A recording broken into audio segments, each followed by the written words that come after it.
So, good afternoon. Thank you all for coming for the second installment of this series, Live with our alumni. So today, as you probably noticed from the pictures all around the building, we have the pleasure to have here Juraj Valachy, who is the alumni of So before he came to CERGE-EI, he studied mathematics at the Faculty of Mathematics in Bratislava. Then he was here for 5 years, finished in 2003, and then he came back to Slovakia. So he is the example of the success story of the CERGE-EI mission of getting people back to their home countries with a great education. He basically started at IFP, Institute for Financial Policy, right? The first year it was established in Slovakia. So this is now becoming, in this 20 years of tradition, the biggest and most influential think tank in the Slovak Republic. You stayed there for 3 years and then went to Tatra Banka, which is, I think, second or first largest bank. Second largest bank in Slovakia as head economist. He's very loyal, so he stayed there for 15 years. And basically did the business part of his career. And now after these 15, well, not now, but in 2021, after that part of the career, he came back to IFP and directly came back as a director. So we are very happy to have you here. And the floor is yours. Basically, the whole schedule is so that we have like 40 to 45 minutes for presentation, which is mostly focused on IFP, but mainly on the things that you can do if you have education like that. And then there will be a space for questions. So if you have any questions, it would be probably good to keep it until that part. Do you want to take the questions? Or you can basically ask, obviously. And then the question part, and then fun. Thank you. Thank you very much. So good afternoon. Again, my name is Juraj Valachy. I'm really very happy that I can be here. I spent really very nice 5 years here. Besides that, gaining a very good education, I found here my wife. And we have 2 children back there, 2 sons already, quite big ones. So really, it was more than school life that I found here. So already you know my CV is not very long actually. I studied mathematics statistics. I have to say in that time back in Bratislava, the study was really very theoretical. We had very few lectures about how to apply statistics and mathematics in real life in econometrics. So really when I came here to Prague, I found out that I know a lot of theory but not too much practice. So it was very important that I gained some experience in how to do regressions, how to look at the data and to find out the results and the outcomes. We finished in 2003 and together with Jana we came back to Bratislava. I joined the newly established institute, Financial Policy Institute, that is basically the research unit at the Ministry of Finance. We put the name, special name in it in order to indicate that we are not just a regular unit of the Ministry of Finance, we are something more, that we are, on the one hand, we are part of integral part of ministry, so we are paid by the ministry, but on the other hand, we want to look to people from the outside that we are not just a regular administrator of the taxes, but we want to go outside and we want to communicate with other counterparties, external counterparties. Actually, the man who established our institute was Ludovic Dodor, who is now the Prime Minister of Slovakia. Maybe only for a couple of months, but still he is the Prime Minister, so really I know him very, very well. So I started there, and then I moved to the Tatra Banka, which was, again, very interesting experience. I have to say that we did not use too much econometrics there, because being a macro analyst in a commercial bank is something else than being a researcher.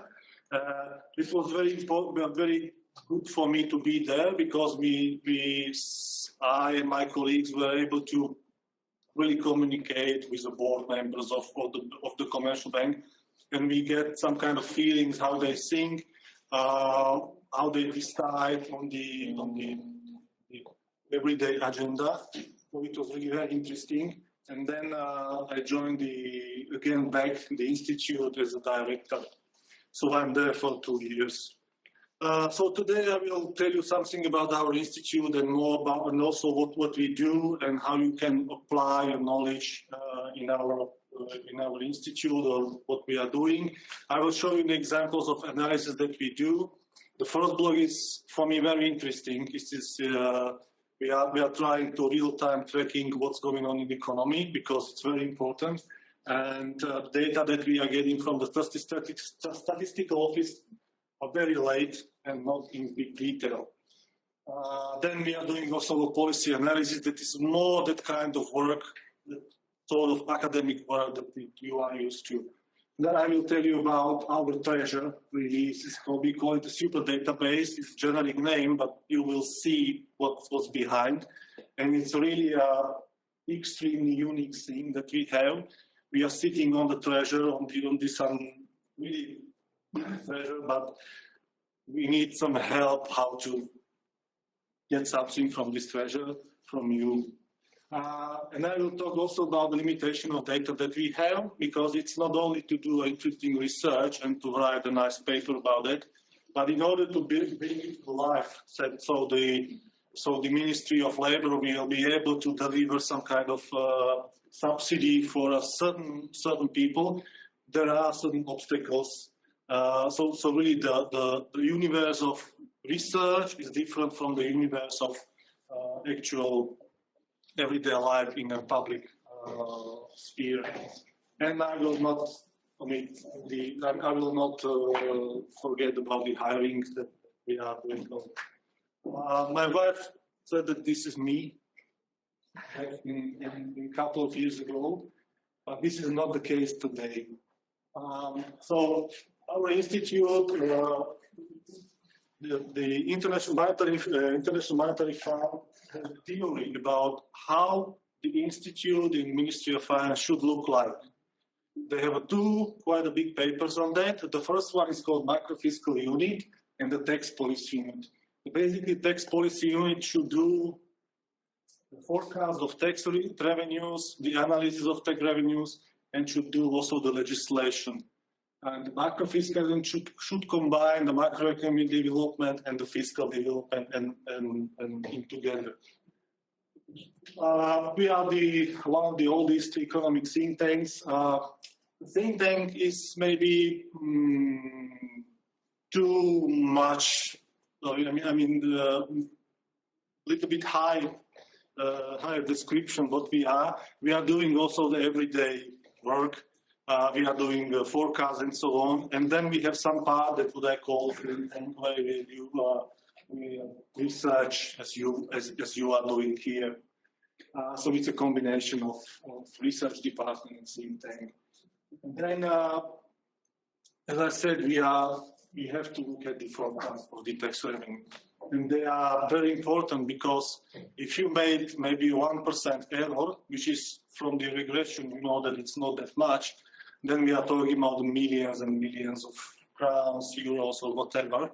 And if you make a mistake of 1%, then you can deliver help for the poor peoples or whatever. So it's really, really important to have a precise forecast.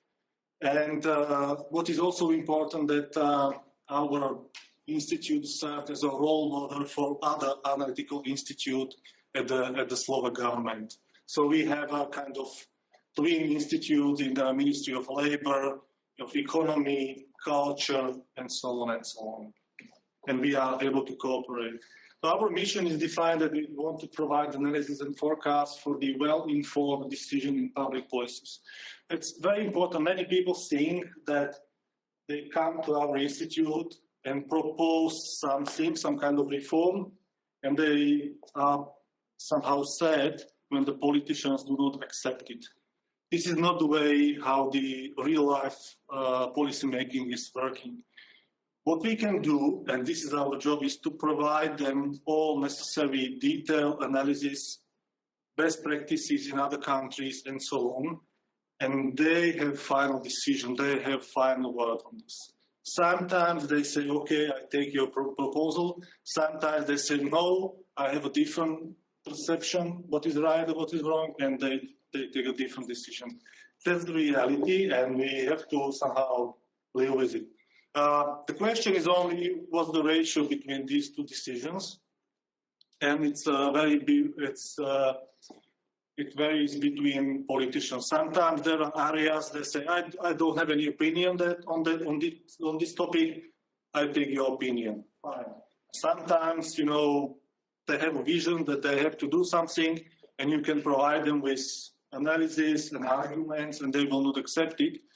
But what is still good, they accepted our cost of that policy. So when they come up with some child benefits in a huge amount, that was actually the case, we were not able to persuade the Prime Minister that he should do different things, but at least we were able to provide the cost of that policy.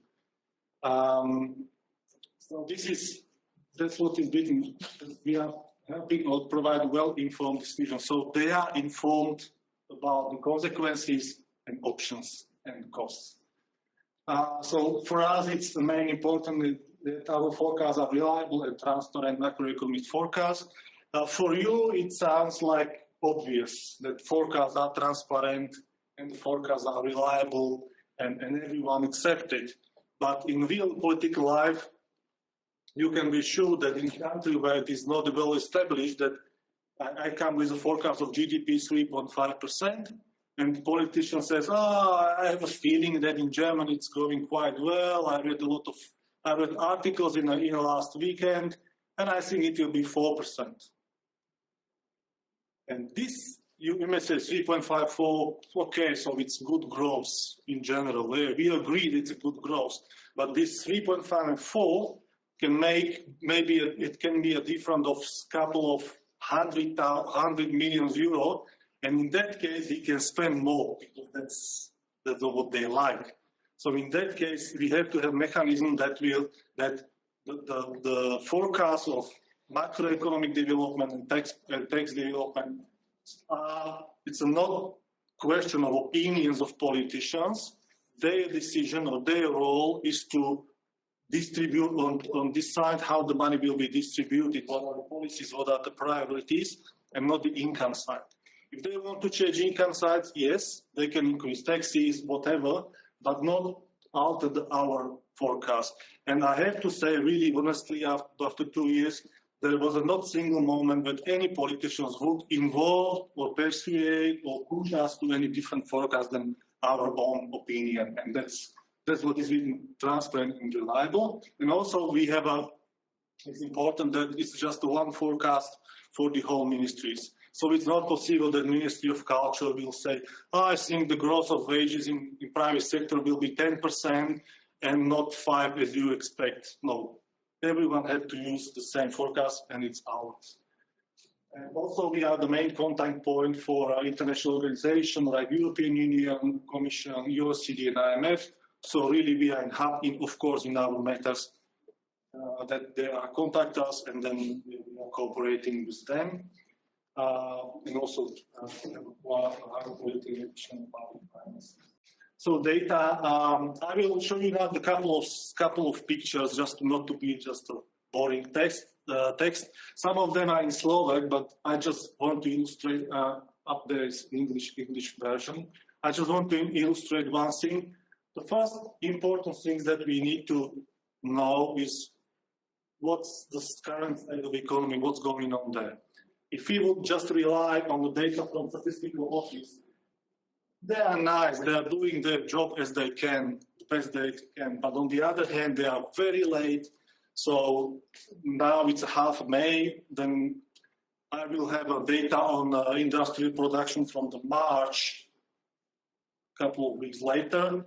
Only indicator which is quite doing well is inflation, because now we have inflation data from the previous months. But still, there is a lack. And one of the good things that COVID brought was that we came up with, we were forced to use high-frequency data. We were not forced that much previously, but once the economy or society or life was changing from day to another, then we have to come up with something that was able to track this kind of speed of change. And we learned to use and to find high-frequency data. The first one is what we call ECASA. It's like electronic register of cash register data. So when you are coming to a shop and you buy in a grocery shop bread and butter, and you pay with a card, it's immediately transferred to the central register office. And so we know that in that moment, and then we can calculate basically on weekly frequency the receipts or the spending, consumer spending of various kind of products. And then we can track that if there was a change in COVID stringency index, and so how the changes in outputs, in economic output. So it was really be able to track day by day. So this is, for example, the New Year's Eve, then Easter, this was the first lockdown, and so on and so on. So we know how the groceries are doing, supermarkets, we know how the restaurants are doing, we know how hotels are doing, and we are still able to track this kind of consumption. This is electricity consumption. We have electricity consumption by hours.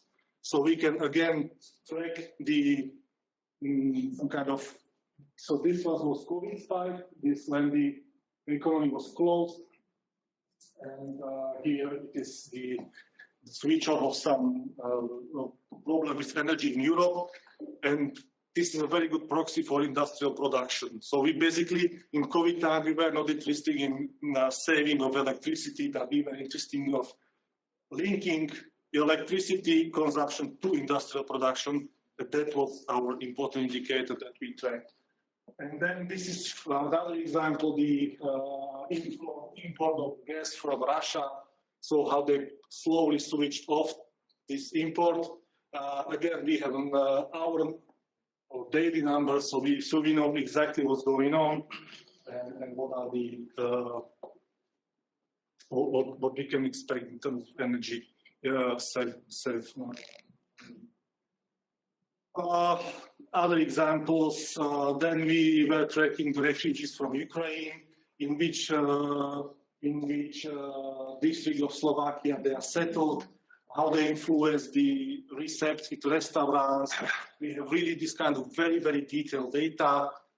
This is also about refugees, where demographics, where they are going, and so on. So really we try to present all these things, not in nice economist style format. It is also very important just not to forget about the presentation part of the data you have, where they are working, and so on.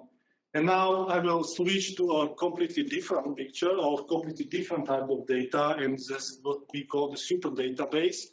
It started, I started to realize really in a time when our president asked us to identify people who did not get any kind of help because due to inflation or energy prices.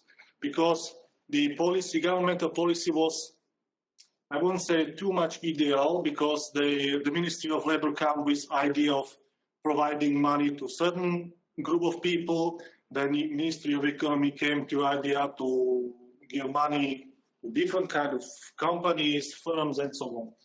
And finally, everyone was thinking, is there some group of people who did not receive anything? Did we forget someone?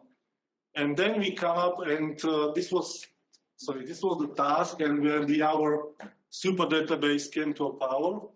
And in this super database, we combine the various type of data. It's actually 2,000 databases that are linked together. So really we can trace a lot of important things, very sensitive things. It's in a special room with offline internet, it's an offline computer, it's logged. It's logged everything what you are doing. And there's just a special man for that. So you have to pay extremely attention to the security of this data, because if someone would be able to steal it, they know everything about everyone. So really, we have to be very, very prudent and when using and calculating things. I remember that some of the researchers came from academia.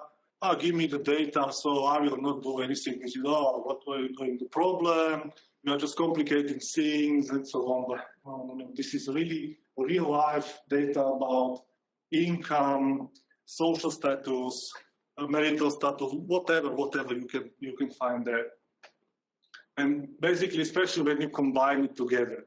And based on this huge database, we will really identify like 42,000 people did not receive anything.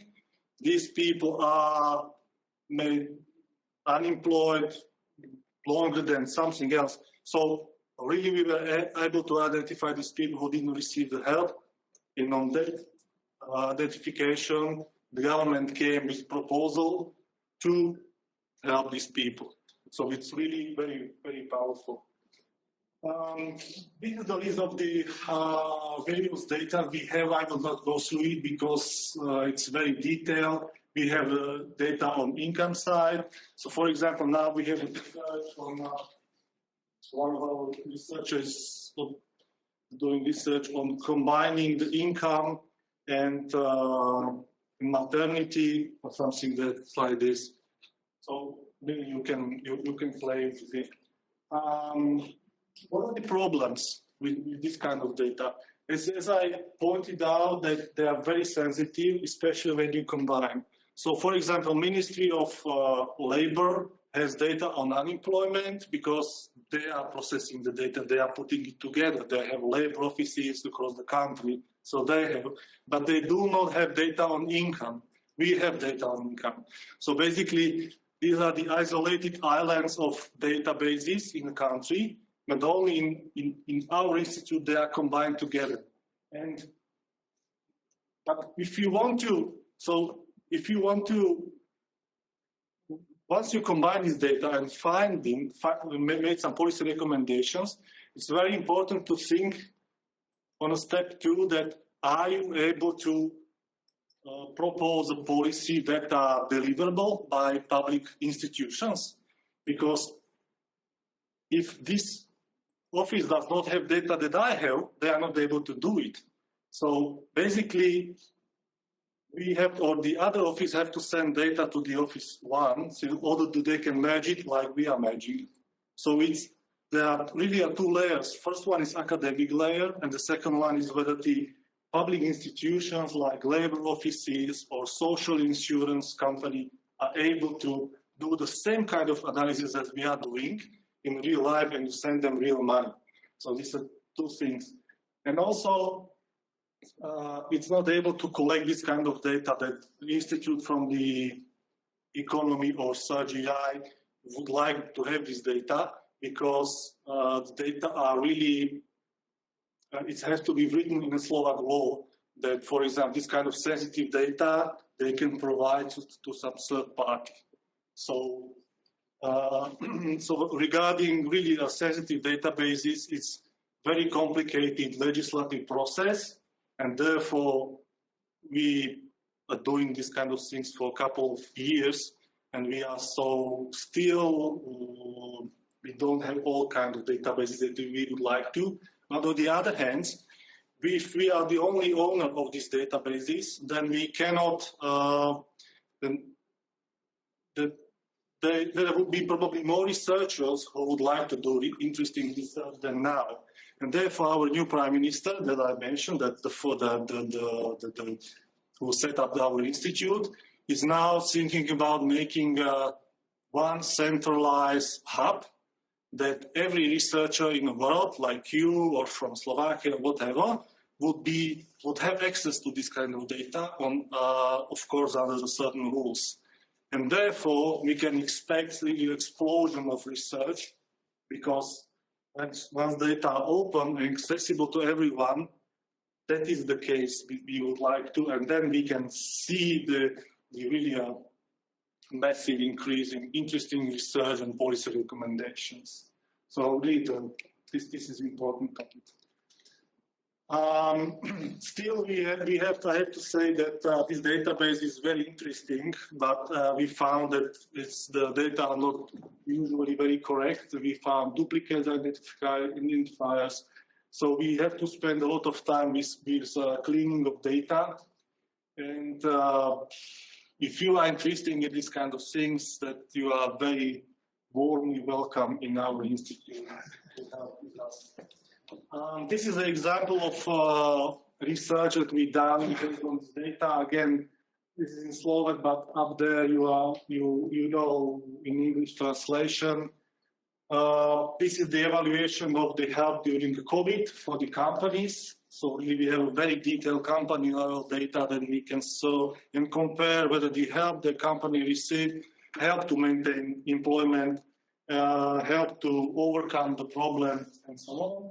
Then this is something similar. This is about the research that when all the workers, or why, when, what are the determinants the workers are going out of the labor market. Because we are able to combine the databases, and so we don't know more than the age distribution, but we know where they were working, what were the education, and so on, and what were the region, and so on. So we can better understand what are the decisions of the people behind leaving the market. This is about the income of female. Again, very interesting, complex topic. When they are, so really just going through, you can look at the presentations later on. This was the reform of child support. Our former prime minister has a very strong idea that we were not able to stop him at all. That more money you get, more children you have, which is not, of course, true. The literature is completely says this is not connected at all. But then, okay, it happens, so we evaluate the effect of the various distribution effect of the policy. This is important part of our job. So we are not evaluating only the cost, like in million euro, but we are also evaluating distributional effects, various policies on household, the poor household or the rich household. So the effect, and then again, some kind of flow charts we are doing that they have a. So really, we can play with it. That who is gaining, who is not gaining, and maybe here some small stream is not getting anything, and then we can say why they are not getting anything. What are these people, and how to change the proposal in order to bring it here. So there you see something. Usually, the problem we have the small entrepreneurs, because they have annual income statement, annual taxes.